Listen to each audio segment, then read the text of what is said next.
Hi കൂട്ടുകാരെ, അസ്സലാമലൈക്കും. എല്ലാവർക്കും നമസ്കാരം. എന്തൊക്കെയാണ് എല്ലാവരും വിശേഷങ്ങളൊക്കെ? ഇപ്പം നമുക്ക് വാള വറുത്തരച്ച കറി ഉണ്ടാക്കുക.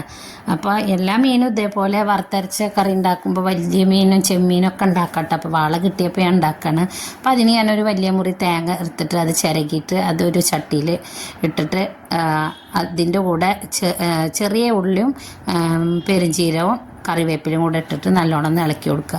എന്നിട്ട് അതിൽ മുളകും പൊടി, മല്ലിപ്പൊടിയും മഞ്ഞൾപ്പൊടിയും കൂടെ ചേർത്തിട്ട് അതൊന്ന് ചെറുതായി ചൂടാക്കിയതിന് ശേഷം ഇനി അത് നമുക്ക് അരച്ചെടുക്കുക. അതിന് പുളി ഒരു നെല്ലിക്ക വലിപ്പത്തിൽ പുളി എടുത്തിട്ട് അത് നല്ല പിഴിഞ്ഞതിന് ശേഷം ആദ്യം ഒരു 2 കപ്പ് വെള്ളത്തിലാണ് ഞാനത് പിഴിഞ്ഞെടുക്കുന്നത്. അത് മിക്സിയിലിട്ടിട്ട് ഈ തേങ്ങയുടെ കൂടെ അരച്ച് കൊടുക്കുക.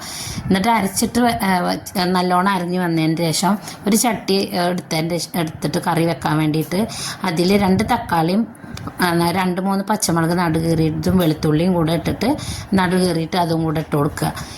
എന്നിട്ട് അതിലേക്ക് മാങ്ങ ഞാൻ ഇടുന്നുണ്ട് കേട്ടോ. അപ്പോൾ അത് കറി തിളച്ച് വരുമ്പോഴാണ് ഇടുക. ഇനി വാളൊക്കെ കഴുകി വാര വെച്ചിട്ടുണ്ട്. അപ്പോൾ ഈ കറി നല്ലോണം എന്നിട്ട് തിളച്ച് വെന്ത് വരുന്നതോട് കൂടെ ഈ വാളമീൻ ഇട്ട് കൊടുക്കുക. അതിൻ്റെ മുന്നായിട്ട് മാങ്ങയും കൂടെ ഇട്ട് കൊടുത്തിട്ട് ഇതെല്ലാം കൂടെ ഒന്ന് വെന്ത് നല്ലോണം ഒന്ന് വറ്റിയതിൻ്റെ ശേഷം തീ ഒന്ന് ചെറുതായി മൂടി വെച്ച് ഒരു 5 മിനിറ്റ് വെക്കുക. അങ്ങനെ നമ്മൾ ഈ വാളക്കറി നല്ല അടിപൊളി കറി കേട്ടോ. ഞങ്ങളിത് ചപ്പാത്തിയുടെയും ചോറിൻ്റെയും ഒക്കെ കൂടെ കഴിച്ച് നോക്കിയാൽ നല്ല ടേസ്റ്റാണിത്. ഉണ്ടാക്കാനും വലിയ കുഴപ്പമൊന്നുമില്ല, നമുക്ക് പെട്ടെന്ന് തന്നെ ഉണ്ടാക്കിയെടുക്കുമ്പോൾ ചെയ്യാം. അപ്പോൾ ഇതിനി കറി താളിച്ചെടുക്കണം. അപ്പോൾ അതിനൊരു ചട്ടി അടുപ്പത്ത് വെച്ചിട്ട് അതിലേക്ക് വെളിച്ചെണ്ണ ഒഴിച്ച് കൊടുത്തിട്ട് ചെറിയ ഉള്ളിയും കൂടെ ഇട്ട് അത് മൂപ്പിച്ചെടുക്കുക. കറിവേപ്പിലും കൂടെ ഇട്ട് കൊടുത്തിട്ട് ഇതിലേക്ക് 2-3 കയ്യിൽ ആ കറി എടുത്തിട്ട് ഇതിലേക്ക് ഒഴിച്ച് കൊടുക്കുക.